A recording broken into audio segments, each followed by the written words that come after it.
మెరిసే తెల్లని చర్మం కోసం Japanese glutathione fruits flowers extract తో చేసిన ప్రిస్మాస్ గ్లూటా రోసా సోప్. నమస్తే అమ్మా. నమస్తే అమ్మ. అమ్మ, ఆలయాలకి వెళ్ళేటప్పుడు ఉమ్, కొంతమందికి నెగిటివ్ ఆలోచనలు వస్తాయంటమ్మా. ఉమ్. అవి తప్ప అంటే నేను ఏమన్నా తప్పు చేస్తున్నానా, ఇదే దీనివల్ల ఏమన్నా దోషమా, అసలు నేను దేవుడి దగ్గరికి వెళ్ళేటప్పుడు నాకు నెగిటివ్ ఆలోచనలు ఎందుకు వస్తున్నాయి అని చాలా మంది అడుగుతా ఉన్నారమ్మా. అంతే కదమ్మా. పూజకు కూర్చున్నా, ఇంట్లో ప్రేయర్ చేసుకుంటూ ఉన్నా, స్తోత్రాలు చదువుతున్నా అన్నీ కూడా నెగిటివ్ ఆలోచనలు వస్తాయి. ఓకే. ప్రతికూల భావనలు అంటాం. ఇవి రెండు రకాలుగా కొన్ని కారణాలుగా వస్తాయి. ఒకటి ఏమిటంటే నేనేదో చేయకూడనిది చేశానేమో అని కొంచెం రియలైజేషన్ ఉంటే, అది ఎవరికి, ఈ కాలంలో యువతరంలో ఉన్న వాళ్ళకి సన్మార్గంలో వెళ్ళాలనే ఆలోచన ఉంటే నేనేమన్నా తప్పు చేస్తున్నానేమో అని. ఎలా ఉంటాయంటే ఎక్కడో చదువుతారు, స్నానం చేశాక గుడికి వెళ్ళేటప్పుడు శుభ్రమైన బట్టలు ఉండాలి, బాగుంది. అయ్యో నేను అయ్యాక విప్పిన బట్టలు ముట్టుకున్నాను కదా, అది అమ్మ ముట్టుకోకూడదు అన్నారు కదా, నేను ముట్టేసుకున్నాను. ఇప్పుడు బట్టలు మార్చుకోకుండా నేను గుడికొచ్చా గుర్తొచ్చింది నేను విప్పిన బట్టలు ముట్టుకున్నట్టు. ఓకే. అది లేదు, కట్టుకునే బట్టలు తీసి బీరువాలోంచి మంచం మీద వేసా. ఓహో. మంచం మీద పనికిరాదంటారు కదా, అమ్మ మంచం మీద వేసిన బట్టలు కట్టుకొచ్చా. ఫోన్ వస్తే గబాలన మంచం మీద కూర్చుని మాట్లాడొచ్చా. ఇవన్నీ గుళ్ళోకి వెళ్ళా గుర్తొస్తాయి, ఇంట్లోనేమో బయలుదేరాలి అని. అంటే అపరాధ భావన అంటారు, గిల్టీ కాన్షియస్నెస్. ఇది యువతరానికి సంబంధించింది. పెద్దవాళ్ళు ఉన్నారు, వాళ్ళు నిమిషానికి కంగారు పడిపోతూ ఉంటారు. ప్రతిదానికి కొడుకుల్ని, కోడళ్ళని, కూతుళ్ళని, పక్క వాళ్ళని బాధ పెట్టేస్తూ ఉంటారు. దీనికి నేను, ఎందుకంటే వాళ్ళు చిన్నప్పటి నుంచి చేసిన తప్పులన్నీ పెద్దవాళ్ళు అయ్యాక వాళ్ళు గుర్తొస్తూ ఉంటాయి. అమ్మా, వాళ్ళు చేస్తుంటారు కదా, వాళ్ళు ఏవేవో కూడనివన్నీ అప్పుడు ఆ యవ్వనంలో ఆ ఉమ్మస్సు అంటారే, ఆ ఉమ్మస్సులో ఆ హడావిడిలో ఏవేవో చేసేస్తుంటారు. అత్తగారిని బాధ పెట్టుంటారు, భర్త మాట వినకపోయి ఉండుంటారు. ఇప్పుడు వాళ్ళు ఎవరూ లేరు, దానికి పరిష్కారం చేసుకునే అవకాశం లేదు. అంచేత లోపల గిల్ట్ ఉంటుంది.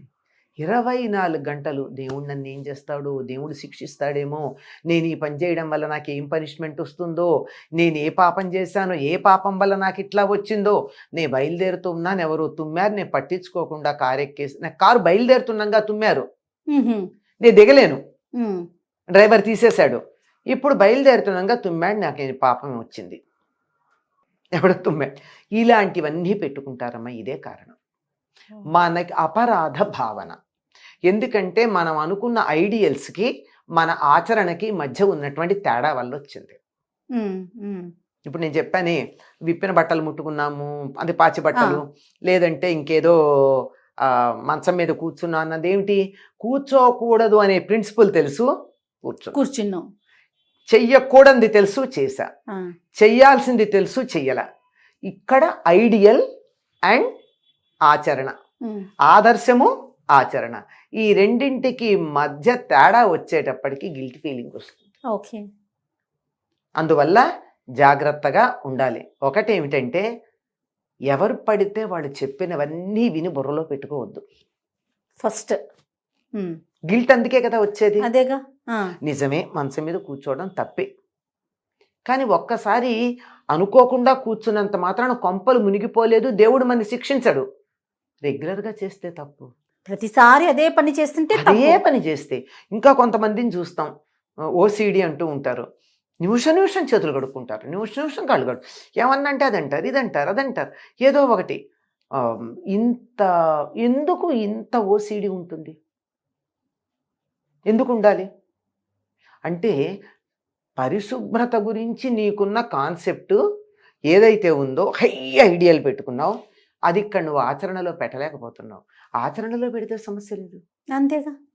ఆచరణ దగ్గర వచ్చింది తేడా. అందువల్ల ఎంతవరకు మనం చేయగలమో అంతవరకు ఉంటే తప్పులేదు. ఈ కొబ్బరికాయని నేను ఫలానా చోట కొన్నాను, వాళ్ళేదో వాటిని ఆ వర్గం వాళ్ళు నీట్గా ఇవ్వరని మనకి సోషల్ మీడియాలో చక్కర్లు కొడుతోంది.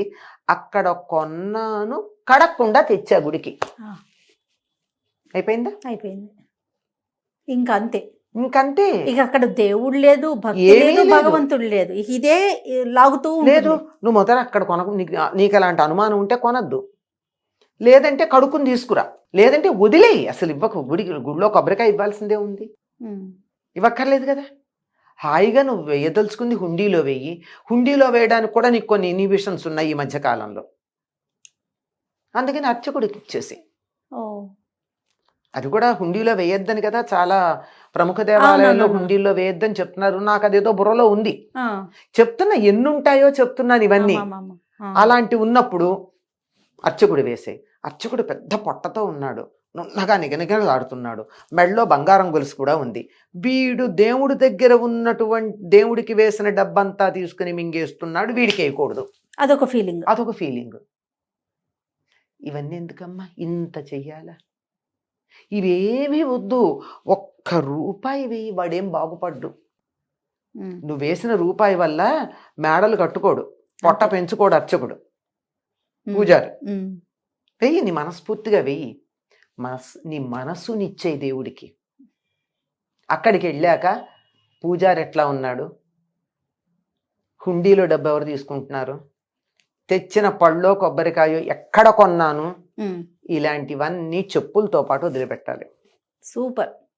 గుడి ముందన్న బయట వదిలి లోపలికి రావాలి. లోపలికి రావాలి. చెప్పులు వదులుతున్నామంటే దాంతోపాటు ఇవన్నీ వదిలేయాలి. వదిలేసి నేను దేవుడు అంతే, మిగిలినవి ఏం లేవు అన్న భావనతో వెళ్ళాలి. చెప్పడం చాలా తేలిక, ఐడియాలే ఇది కూడా. ఆచరణ అనుకుంటాను కానీ ఈసారికి ఇవన్నీ నెక్స్ట్ టైం నుంచి అనిపిస్తుంది. ఎక్కడికెక్కడ అంతే కదా. అందువల్ల మనసు మన అధీనంలో పెట్టుకోవాలి. ఏమీ అనుకోవద్దమ్మా. చాలామందికి కోపం వస్తుంది, వచ్చినా సరే అనేక మందికి మనశ్శాంతి కావాలంటే కొద్దిమందికి కోపం వచ్చినా నాకేం పర్వాలేదు. ఏది పడితే అది భయపెట్టేవి, కంగారు పెట్టేవి, బాధ పెట్టేవి మీ సోషల్ మీడియాలో కానీ, ప్రింట్ మీడియాలో కానీ, ఎలక్ట్రానిక్ మీడియాలో కానీ పెట్టద్దమ్మా. నాకు ఇంత తెలిస్తే నేను సోషల్ మీడియాలో పెట్టేస్తే ఎంతమందిని బాధ పెడుతున్నాను. ఒక నెల రోజుల తర్వాత, ఏడాది తర్వాత, 10 ఏళ్ల తర్వాత నేను పెట్టింది తప్పని నేను రియలైజ్ అయితే ఈ లోపల ఎంతమంది నాశనం అయిపోతున్నారు. అవునమ్మా. Until and unless you confirm. Yes. అది కూడా ఎట్లా, అందులో ముఖ్యంగా ఆధ్యాత్మిక విషయాలు పెద్దలను అడిగి, గ్రంథాలు చదివి, రిఫర్ చేసి, క్లారిఫై చేసి పెట్టండి. ఇది ఇలా బాధపడే వాళ్ళందరి తరఫున నేను రిక్వెస్ట్ చేస్తున్నది. తప్పకుండా అమ్మా. అంతేగాని అద్భుతమైన మాట ఇది. ఇది దీనివల్ల మీరు ఇట్లా చేస్తే ఇంతే, దీనివల్ల మీకు నాశమే, మీరిట్లా అణగారిపోతారు, మీ కుటుంబం దరిద్రంలో ఓలాడుతుంది, అవును. పైకి రానే, ఇలాంటి మాటలన్నీ ఎందుకమ్మా. దాని బదులు మీరు ఇట్లా చెయ్యండి బాగుంటుంది అని చెప్పండి. రైట్. అది కూడా ప్రాక్టికల్గా చెప్పండి. ఇప్పుడు ఒక సనాతనమైనటువంటి నైష్ఠికుడైనటువంటి ఉద్యోగం చేయకుండా వేదాన్నే నమ్ముకుని ఉండేటటువంటి బ్రాహ్మణుడు పాటించినటువంటి నియమాలన్నీ అందరూ పాటించగలరా? అది వాళ్ళకి సంబంధించి. అంతే కదా. ఆడవాళ్ళకి సంబంధించిన నియమాలు వేరు, మగవాళ్ళకి సంబంధించిన నియమాలు వేరు, చదువుకునే వాళ్ళకి సంబంధించిన నియమాలు వేరు, ఉద్యోగస్తులకు సంబంధించిన నియమాలు వేరు, ఆడవాళ్ళకు కూడా బాలింతలకు వేరు, గర్భవతులకు వేరు, ఇన్నున్నాయి. ఇవేవీ తెలియకుండా గాడిదని గుర్రాన్ని ఒకే రాటన కట్టేసి ఇష్టం వచ్చినట్టు మాట్లాడితే అవన్నీ చూసి బాధపడకండి.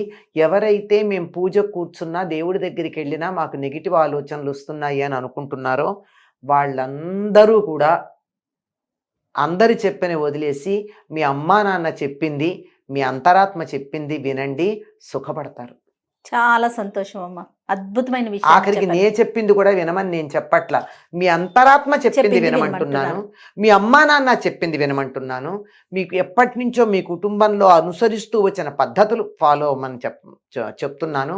అందులో ఏదన్నా మీరు చదువుకుని సైన్స్కి వ్యతిరేకంగా ఉంది అని అనిపిస్తే అప్పుడు ఆలోచించండి, అప్పటిదాకా అక్కర్లేదు. తప్పకుండా. నమస్తే.